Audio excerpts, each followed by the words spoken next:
Awesome. Take it away, Josh and Deborah. All right.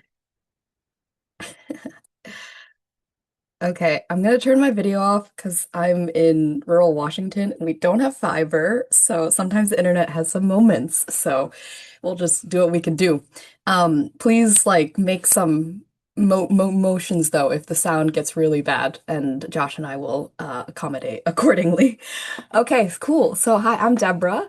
I'm one of the co-founders of the Relational Tech Project. I'm here with Josh, and we'll both share a little bit of our stories, and then we'll talk a little bit about how those stories have led to the work that we're doing, and then we will kind of open it up for Q&A discussion. So, a little bit of my story is that I spent most of my career living and working in Arusha, Tanzania, at a local wood and metal shop where people would come and make different technologies, like with their hands, such as like, I don't know, a bicycle powered maze sheller and things like this, things that were useful for the day-to-day lives. And through this, I kind of realized like this bigger question around why we should even think about technology as a driving force for change in culture is because if we view technology a certain way, I do think that instead of thinking of it as a way to like kind of drive us to optimize, be more productive, and try to exploit different systems to be more efficient, maybe we can actually start seeing technology as a way to be a permission to give and receive care. We started to see in Tanzania that like actually some of these technologies were just became excuses for people to talk to each other and get to know each other more than actually what the technology functionally served. And so I want to give a more like kind of concrete, or I want us to give a more concrete example. So Josh, I will hand it over to you to kind of share a little bit, and I'm happy to go through the slides on your story. Thanks so much, Deb. And hi, everybody. It is so like joyful to be here with y'all, and to see the intros and to get to know y'all. So, thank you for the invitation. And Deb and I have sort of long, winding stories that led us to meet each other in rural Pennsylvania last year. So, for anyone who's curious about sort of the longer stories, we're really happy to share more about our background. I spent better part of 15 years working alongside community health workers who were going door to door caring for their neighbors. And we were building open source software to support community care all over the world. And I think like technically supported folks knocking on doors like 300 million times before I knocked on my neighbor's door once, you know? So there's this real like dissonance or tension for me bearing witness to all this neighboring and like life-saving social fabric around the world and not experiencing that at all in my own neighborhood. My family calls the Outer Sunset home.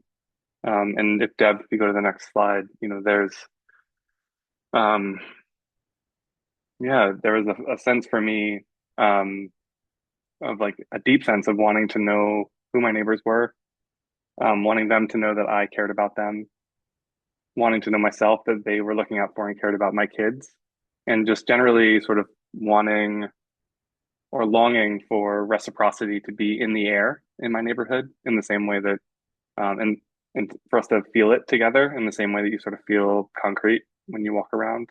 Um, and we started really simply, actually. We my daughter and I made a flyer inviting all of our neighbors to a coffee and donuts hangout in our driveway, and we like put it in every nook and cranny on the block. And the next day, we started getting handwritten thank you notes back from folks.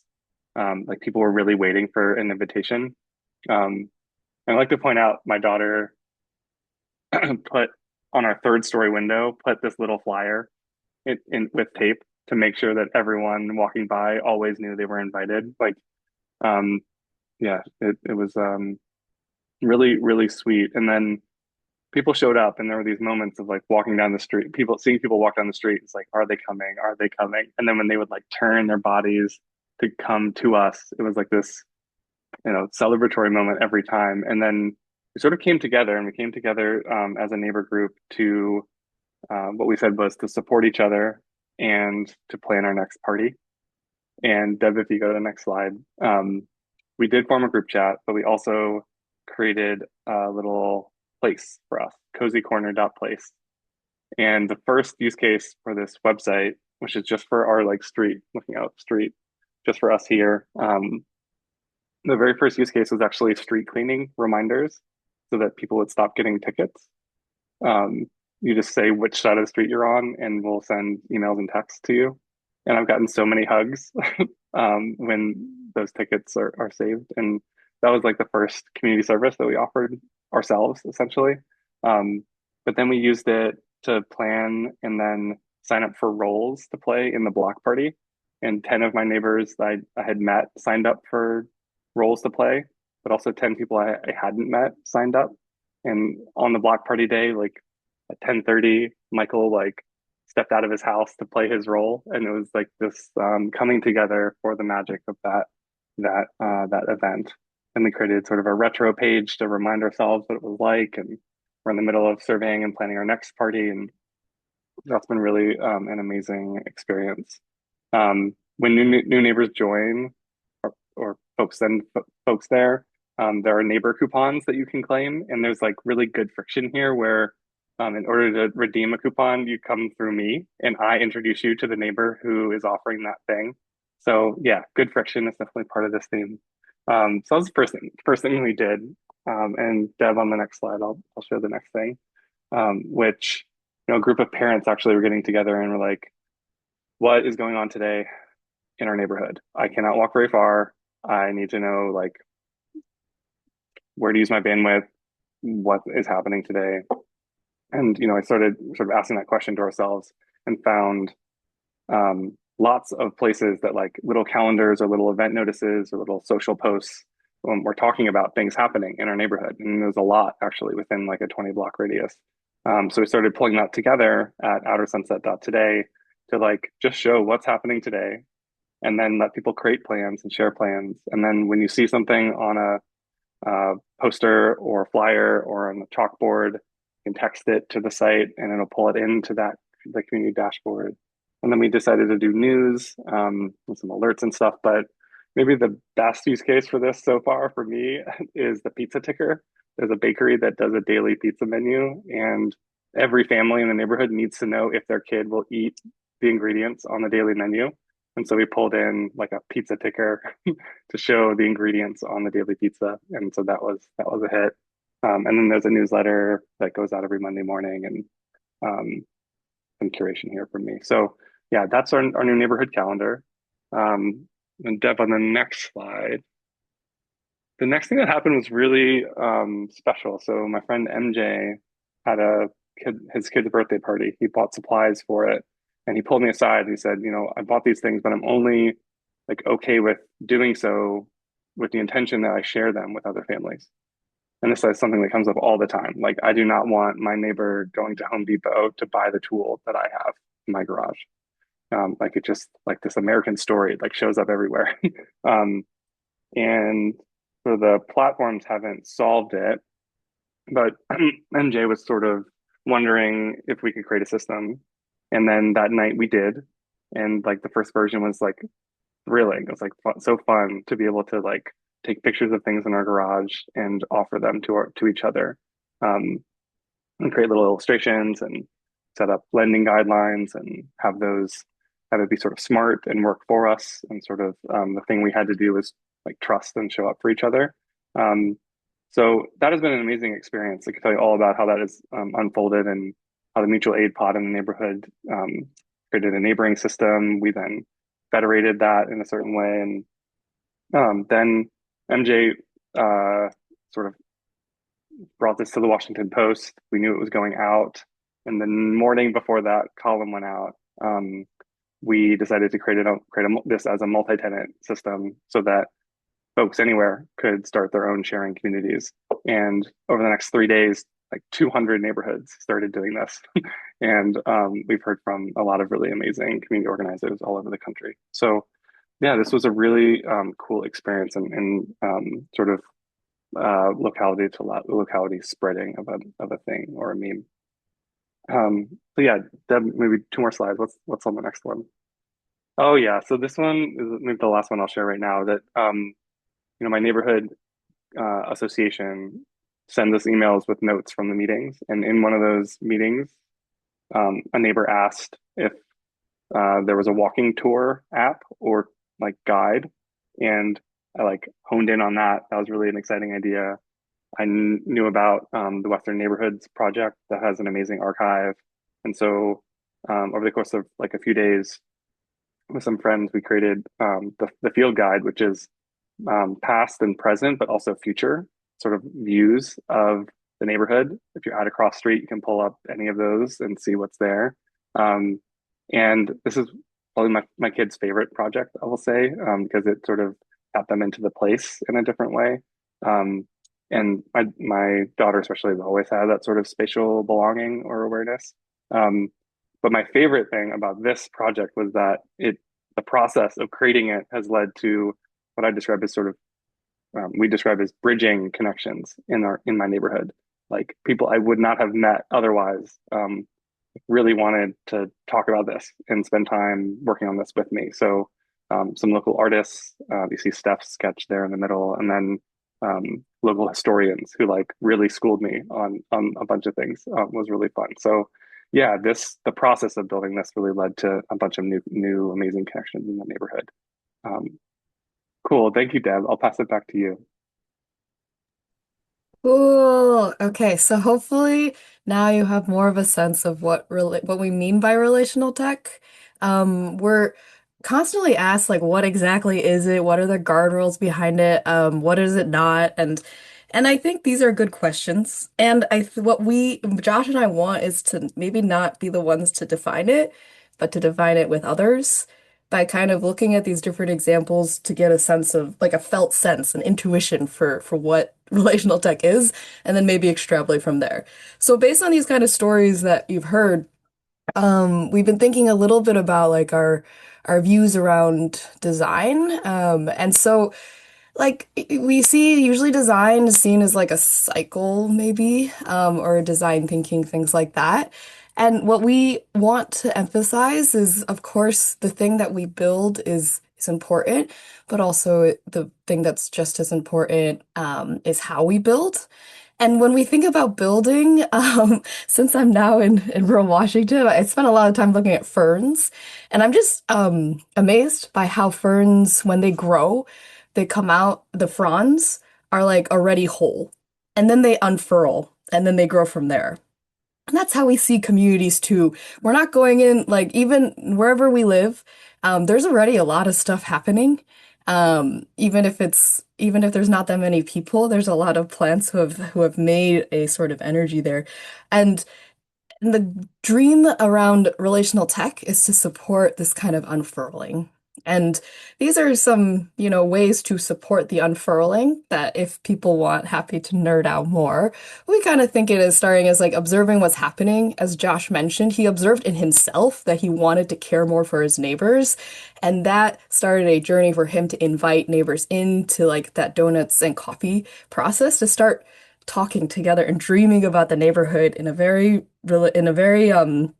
not in like a serious like we have to run like a super formal workshop, but just some casual conversation. So then Josh could actually start relating with his neighbors to start thinking about how like just relate with each other and start changing his own mind as well as changing other people's minds, and being open to that reciprocity. Then building the technologies, building that first like Cozy Corner website to actually be able to meet those needs, like the street parking stuff. And then sharing that work with neighbors, getting hugs was the reaction, I guess. And then learning to see like what do we do with those hugs, and then being like, okay, I guess there's probably more that we can kind of do here.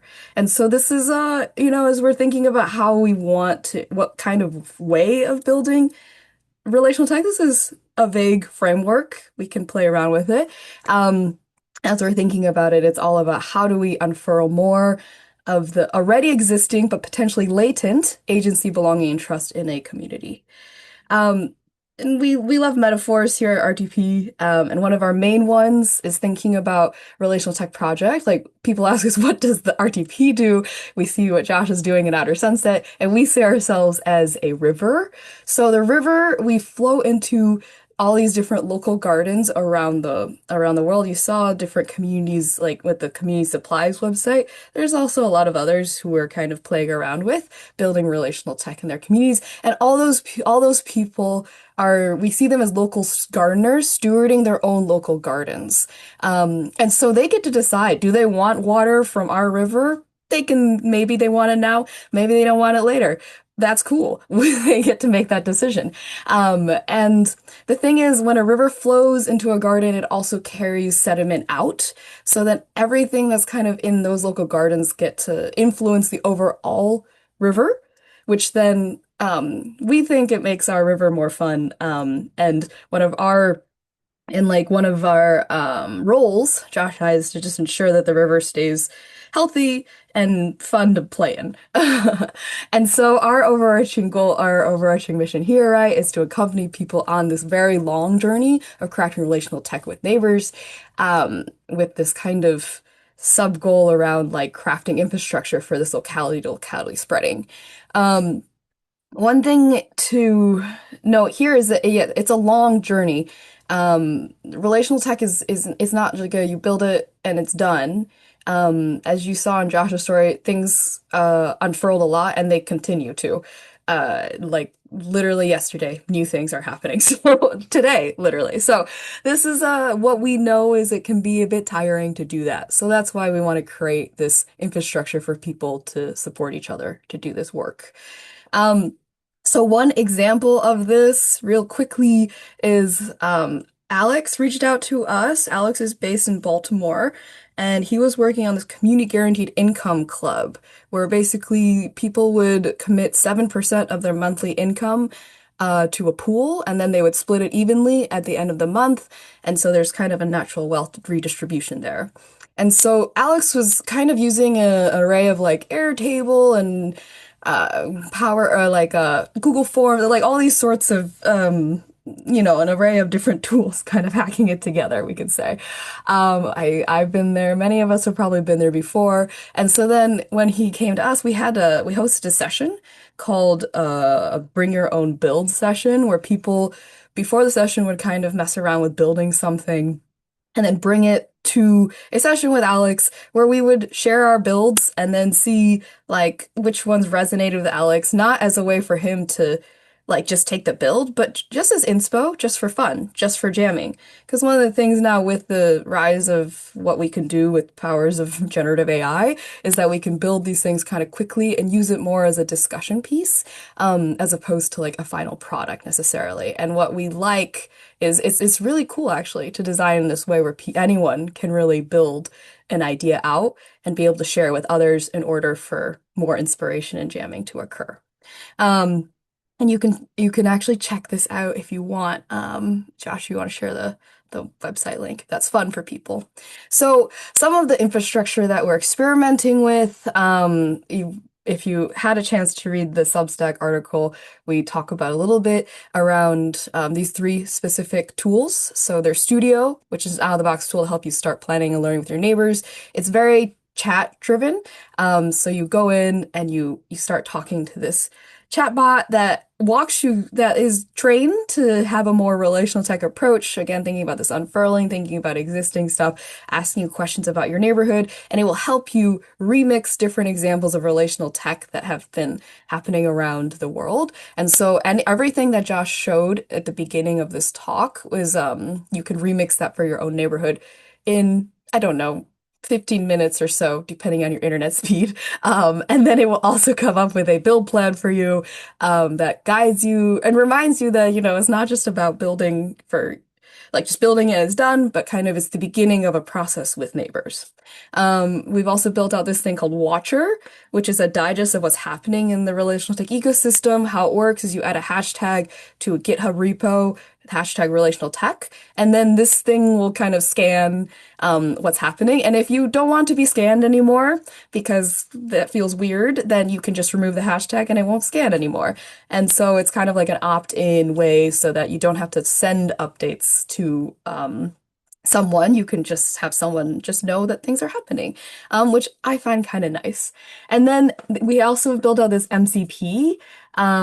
Basically, it is, I'm sure many of you are familiar with MCP, but model context protocols are a way to be able to connect, basically turn on like a relational tech mode on any sort of tool that you're using. And by tool, I mean like a generative AI tool. So if you want to use Claude Code, if you want to use Lovable, if you want to use Dyad, you can just basically set up the RTP MCP, and then you'll be able to kind of unlock being able to reference our giant commons of neighboring materials, which is, I don't know, at this point, maybe it's is it over like 500 now? I don't know. It's hundreds and hundreds of examples of interesting stuff that's happening around the world related to local change and different frameworks, ideas, etc. And that's all in there and constantly getting updated.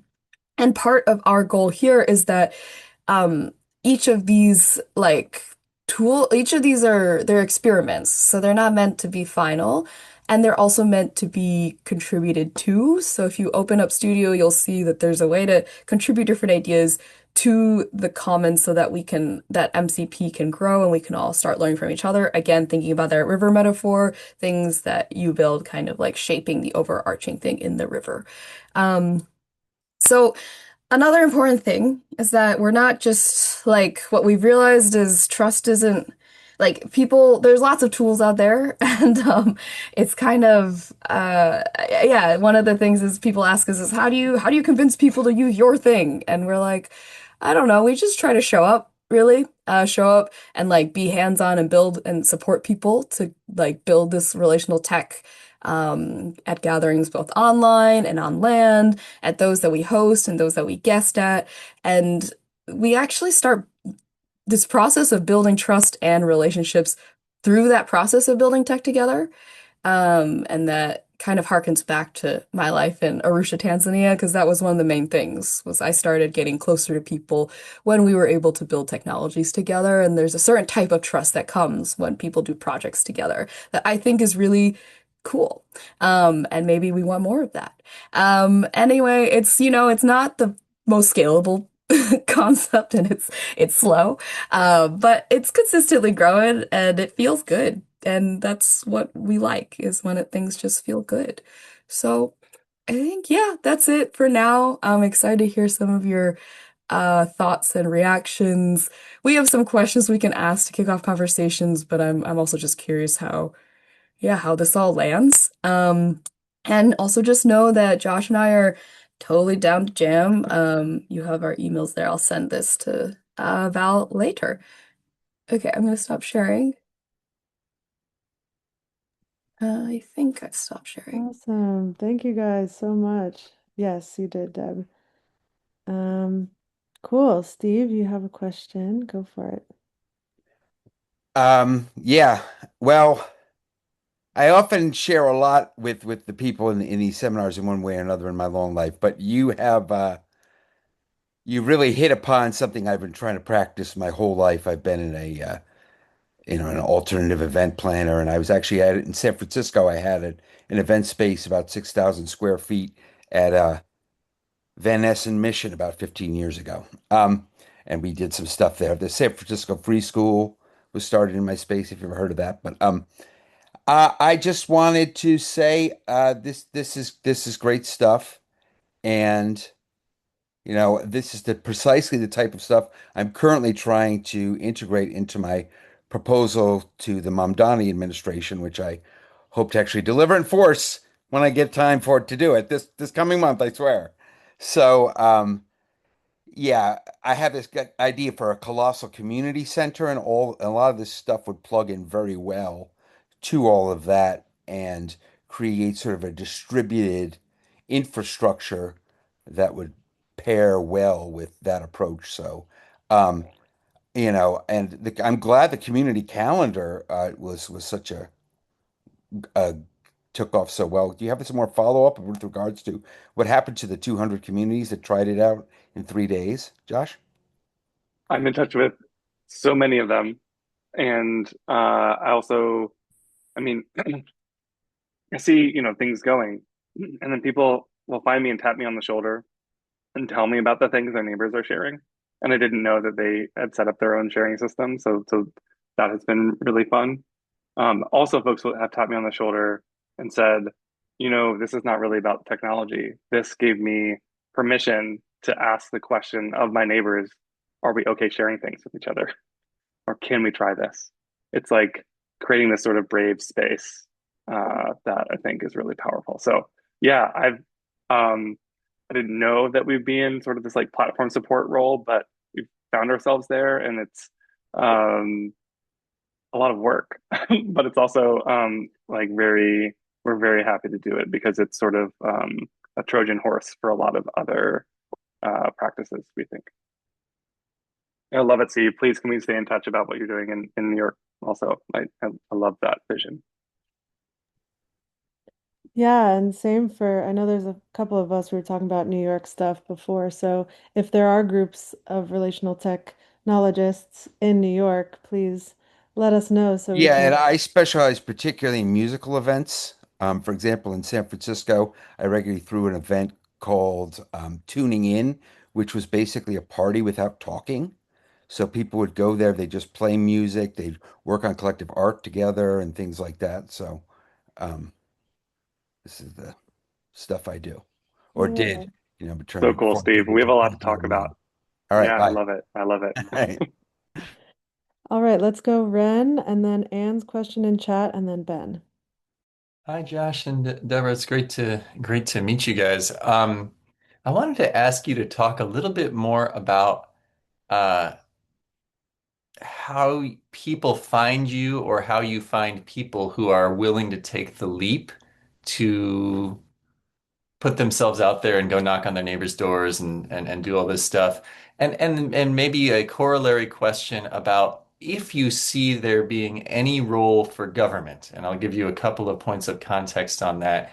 So I've been chatting with so here in San Francisco as well, and the district one of the candidates for District 8 supervisor, Manny, is with Civic Joy Fund. He runs this great community space. Manny's in the mission here in San Francisco. And he's been thinking about like he's doing all this organizing for his campaign, like has a block captain on, every block in District 8 or whatever, and has been thinking about like could that carry over when he's actually on the San Francisco Board of Supervisors to have some way of continuing to be able to reach out into communities. And this seems like duh, like this is the thing. You turn your campaign infrastructure into civic infrastructure for communities to continue to reach each other. And Manny's coming. We're going to do like a house party for Manny tonight. So if there's an idea that we want to pitch, I'll pitch it to him.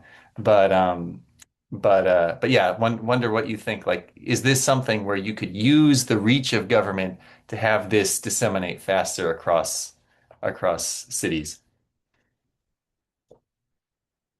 I love it, Ren. So exciting. Well, Deb, I'm so curious what you will say to the question of how do we find ourselves or how do we find each other? It's very horizontal energy, like peers connecting us. We're like finding each other on the internet, all the ways. We for a long time had like a book a one-on-one with Deb or Josh, and we just spent days back to back talking to local builders all over the country. So it's really amazing. Like we are out there. Um, everyone is creative and courageous, and I have a lot of love for people out there doing this work. And we need like strategies to find more of us and like um uh yeah, like reach folks who are doing this work every day. One thing we're trying is this idea of a micro grant, which is a permission slip to send the invitation to your neighbors. And we've done this in a few places. Deb ran one, our friend Sam Pressler at Connective Tissue ran one. Basically give out like $100 and say, use this to cover some of the expenses for the coffee and donuts or whatever it is. And this right now, we're in the middle of a cohort of 15 towns and cities who have local organizers who are running their own microgrant programs. And Civic Joy Fund and our friend Julia is one of them actually in San Francisco who's running it right now. And that will lead to like thousands of neighbor gatherings. And every single one of those neighborhood hosts are exactly the profile or the type of person who might also do a lot of these other civic practices. So we're super excited about that as a way to meet a bunch of folks all over the city and elsewhere. Also, Manny's campaign director, Connor, is a good friend, and they're amazing. And there's so much we should do there. So I love your direction, Ren. Would love to follow up. Yeah. Plus one of what Josh just said, I think my only correction perhaps is we still do the 101s of like if someone is interested in relational tech and like wants to book a time, and we still spend days on back-to-back calls with all these folks who are like interested to learn more. And so happy to have that journey with folks. We really want to genuinely be there to accompany people again on the very long journey that is co-crafting relational tech within a neighborhood. Um, the other thing that Ren you're kind of speaking to is, yeah, it's honestly it is genuinely scary to like knock on your neighbor's doors, right? And it is because it feels the home, I think for a lot of people is like a sanctuary, a place to not have to feel seen all the time and to be able to kind of be a little messier, maybe me like a little less polished than maybe one has to present themselves in other spaces. And so this is a question that we want to keep exploring. I don't know if there's like a single answer to like how do we balance that kind of tension of like wanting to have a space where one can just kind of be on their own and introverted and solo. I'm definitely more of an introvert. Alongside being able to like build relationships with neighbors. And these are the kind of conversations that we have in our like one-to-ones or in our like we have these like jams kind of similar to this seminar where people just gather and kind of talk about different topics and this is super important. So I have a lot of different thoughts we could go on, but I wonder, yeah, if you want to talk about it more, would be happy to, because I think it's helpful to know where people are at. Yeah. And another, yeah, that's enough for now. Awesome. And your question in chat, would you like to give some voice to it? Yeah, I'd like to know more about how this connects. And sort of my experience with community gardens is the ones that become a pillar of the community, really a part of it, are the ones where there is some help early. Somebody has funding for a greenhouse that supplies transplants to all the community gardens. They pull in the master gardeners when they need them. They can't do it all the time, but when they need, um, help with figuring out how to plant stuff or any of that sort of stuff, there's a pool of people out there that provide that support infrastructure. I also think that this relational tech is like a thing. There's a lot of people doing this, and I'm really curious about regional scale support networks that we need for this. So if you think about this as long bridging, who else would you like to talk to who does this, who could provide you a perspective that you wouldn't have on your own? And how do you find that person?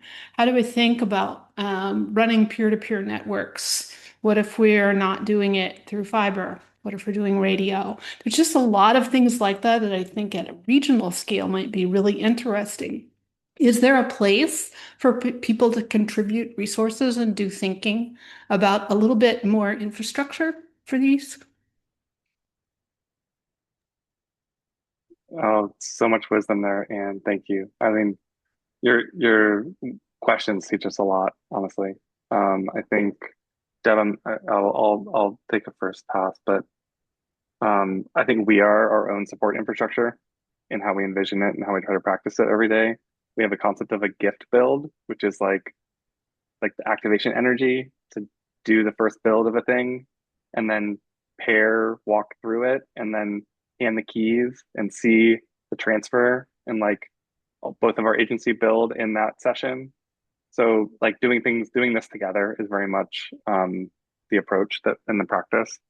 Um, we try to like find all the ways to make this like as cost effective as we can. Like we know all the free tier limits and we like know how to navigate the current corporate world. And we have a roadmap for community owned and run infrastructure where we are also hosting it for ourselves.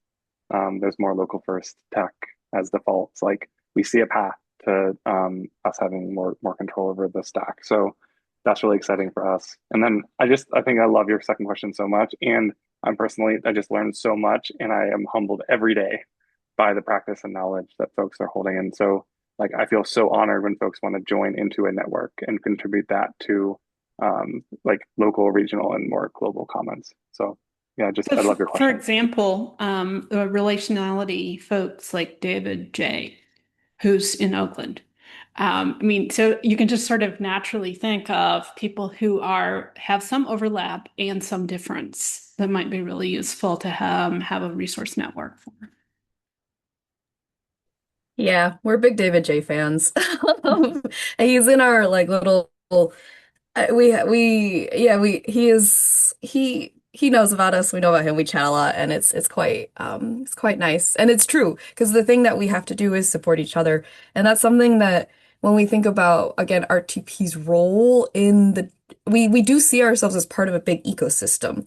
And we're not here to like we can't dictate how the whole ecosystem will work, but we try to be a proactive supporting member of it, and then try to build we think a lot about the difference between like solidarity and collaboration. And thinking about how do we just be more in solidarity with each other, people who kind of resonate with these sort of vibes in essence, and support each other, especially in public spaces, and then and also be discerning about like kind of when the projects make sense to actually collaborate on, and Mhm. being okay if it doesn't make sense for very logistical tangible reasons. This actually kind of harkens back to Ren's question around how do we find people who are like ready to do the neighboring work. And it's not just the people who are ready, it's a lot about like the moment in the time, right? Sometimes people, if they just had a kid, they don't have time to do neighboring work. It's their first kid, they just need to kind of focus. But also, if someone's about to have a kid for the first time, they might actually be more inspired to do neighboring work because they realize that having that network would be really helpful. And so for us to just evaluate and be okay with that kind of ebb and flow of the change. Again, staying in solidarity with each other, supporting each other regardless of wherever people are at, and just noticing when there are like opportune moments for like very tangible, concrete collaborations, I think is really important. And I would love to chat with you more about the regional stuff. If you have ideas, more ideas, it'd be super fun. So thank you for, yeah, bringing that up. I'm very keen on that. And part of that is the governance. I mean, when you're, as you say, both on land and online, which I really love that phrase, you really want to think about the tech governance as well. So, and that ability to have a credible commitment and being the comfort in saying no when it's not the right time or not yet. Yeah. Or maybe the time passed. Yeah. Because I don't know if like sometimes I feel like it's like there's some sort of level that people are like waiting to reach. But maybe the level is reached and now we're in a different moment, you know? It's not I hope everyone just feels like they're always enough in their moment, their current moment, but it just might not make sense to again do a certain thing in that moment because of whatever logistics, you know? Yeah. I Awesome. think we need a next Metagov fiction from around this, around, and there's already some. So it's not quite hope punk or solar punk. It's community punk. I don't know. So, I'm Yeah, thinking of Marissa Lindgren's story that I reread often. the So. dispossessed. No, the Melissa Lindgren. It's a story about telling Lee set in Minnesota during some unspecified disaster. And it's kind of, it's a few years old, but I think, really has a lot of lessons for everybody given what we've now seen and been through. And I think we could have a lot more literature about this that would make people comfortable with taking that hard first step. So, and when you do have an event, fire, a natural disaster of some sort, how to think about going from what you have to where you're going to be. And if you don't have the right tech, I can tell you from Western North Carolina's Helene experience, if you don't have the right tech to connect networks at different scales, you're going to it's not going to lead to a change in the way your community works. Yeah, Yeah. and speaking of fiction, quick plug for Protopian Prize. Yeah.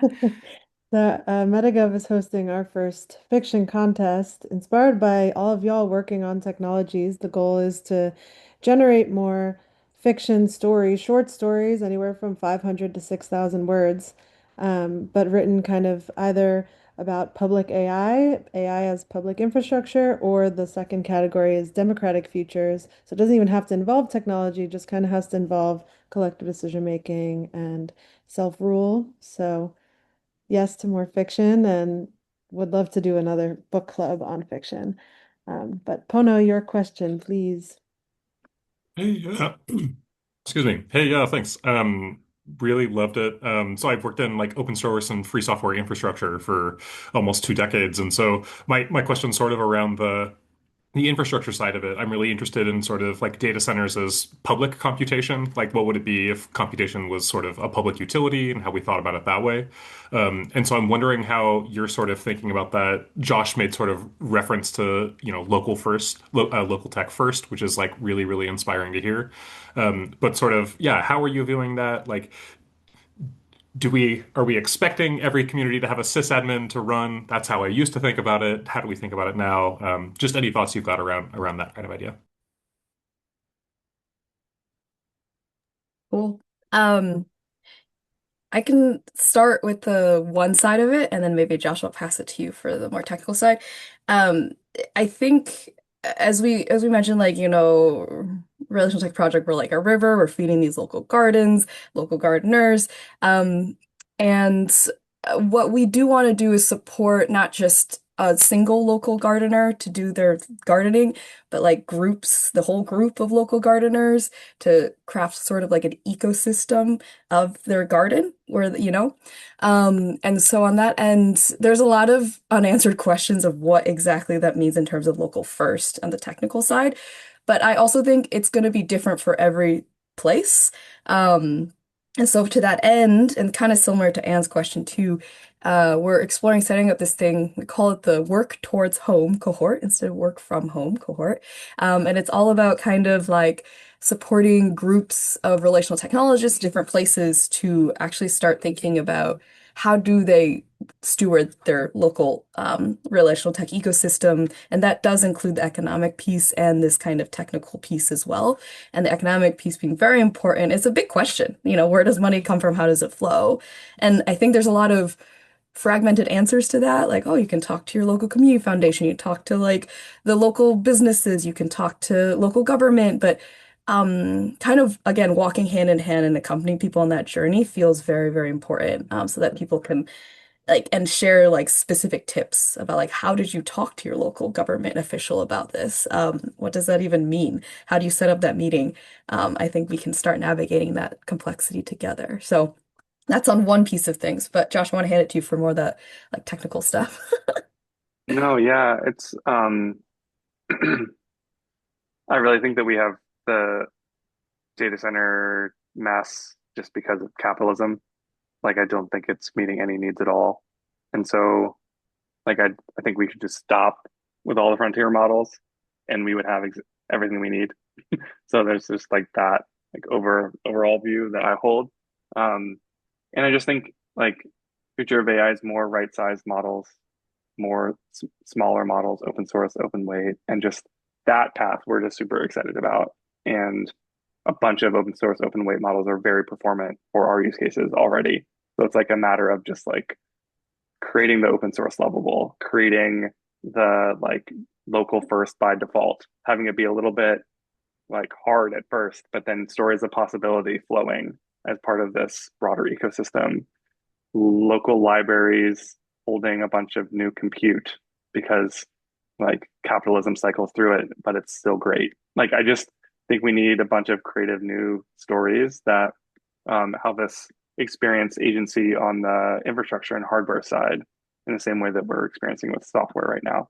I can see it. I can totally see it coming. So thank you so much for your work. I would love to stay in touch. Like it's an amazing question. Yeah, thanks so much. That really helps. And the fact that you guys are thinking about it from the get-go, it gives me so much joy and hope that it's not tacked on later. So yeah, really, really appreciate that. It's super important. Bruno, go for it. Yeah, thank you. Thank you everyone. Thank you guys. It was a really an amazing presentation, amazing project that you guys are doing. Um, uh, I'm also working in something related with civic tech, and I think it could also fall in relational technology. We're trying to coordinate civic contribution around volunteers in local neighborhoods or cities. So we're trying to, map out and connect people wanting to volunteer or people currently volunteering with organizations that need the help, that need the resources, that need the civic capacity, basically. And we're also trying to, in a way, uh, visualize, right? Visibilize and recognize these flows of value and work that are currently happening, that are part of our economy, but that are usually not recognized. So my question has to do more with, I think there are more and more projects like what you guys are doing and what we are trying to do here that are emerging, but I'm still trying to wrestle with this question of sustainability. How do we maintain these projects viable, financially? How do we sustain the infrastructure and the people behind them? I think a lot of us, we think on open source, on public goods, these narratives of openness and accessibility to people. But how do we do it, or how are you guys thinking on maybe in a short term, but also in a long term to sustain your project, right? Is it just through grants? Is it maybe like where government can play a role at some point? How are you guys thinking on this question?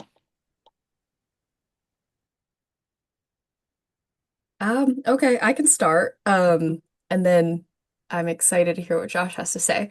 Um, I think as you were chatting, Bruno, I love the work that you're doing. And how it's very locally grounded and how you're focused on like where you live, which I believe is Mexico City, if I read your intro properly. And that's really cool that you're connecting these volunteers to different projects that they want to be connected with. And I don't, it's like an interesting philosophy that we're experimenting with is around like how a question comes up here of like how do we ensure sustainability of people who want to who want to have like a home that's maintained, who want to maintain their home or like care for their families. And there are some broader systems that we want to make sure that are in place so that people have that opportunity to try to like care for their families as in the way that they want to. And I also want to respect that like a lot of people, if given the opportunity to really lead in their form of care, they will find a way to do it. Um, and it is not always easy and it's very messy. And this speaks to kind of the questions around government and policy and stuff like that in terms of like how do we again work through these systems that are not fair or not appropriate for, yeah, just really don't make any sense. A lot of injustice out there. And I wonder what happens if we start like just giving people the opportunity to feel like they're allowed to care for these things that they're building and the people around them. Um, yeah. Sorry, it's just like a thought that I was having as you were talking. It's a little bit incomplete, but it just makes me curious about how we view sustainability and what that really means, especially when we think about gardening and sometimes things do need to be composted sometimes, in order for something new to emerge. Thank you, Debs. That's so good. Um, yeah, no, I love the question too, Bruno, and I love your work. Can we please stay in touch? Because there's a lot to explore there. What you're describing sounds like relational tech for sure. When I started doing work in my neighborhood, I thought about it as like trying to spark and support public acts of humanity. So like even if two neighbors were doing the thing, five neighbors were looking out the window watching us do the thing, and then the next time more folks were in the fold, it's like all the small wins at the neighborhood or block level. Um, and yeah, I really think this is like a cultural project, and it's not about changing behavior or creating behaviors or changing culture. It's about like creating new culture at a micro level. that then like takes root and spreads. And like I think what I want to be is part of an ecosystem that is life-giving. And I've learned that from my partnership with Deb. And I think I used to think about it as like making the social economy work better, and just starting there, and having like there's actually a lot that is possible just within our social economy.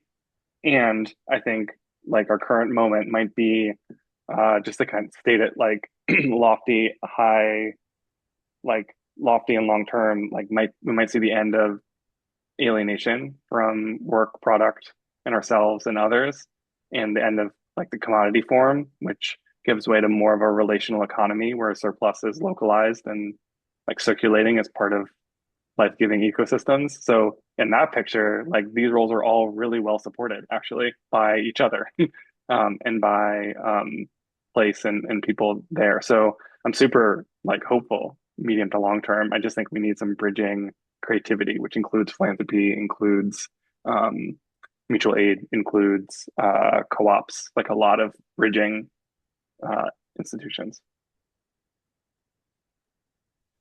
I literally want to send a clip of what you just said, Josh, to some fiction writers who are going to be submitting to the prize so they can flesh out this world that you just described in a whole 500 to 6,000 words. That is exactly what we're looking for with the Protopian Prize. Like, I can't, yeah, I love that, what you just said. And I literally might take a clip of it and try to be like this, guys. Because yes, yes to that. Um, Hey, I was thinking of doing that just a second ago, so that's still my idea. Hey, Val, thank you we'll so have much. I different know we're at the versions. hour. We're so grateful for this. So so good to meet you all. You too, you guys. Thank you so much for coming. Let's all unmute, give our speakers a big round of applause. Three, two, one. Pork, Woo! pork, pork, pork, pork. Thank you all. Have a great rest of your day. Love the delicate clap, Ren. Thank you. And see you guys soon. See you in Slack. Thanks, everyone. Bye, y'all.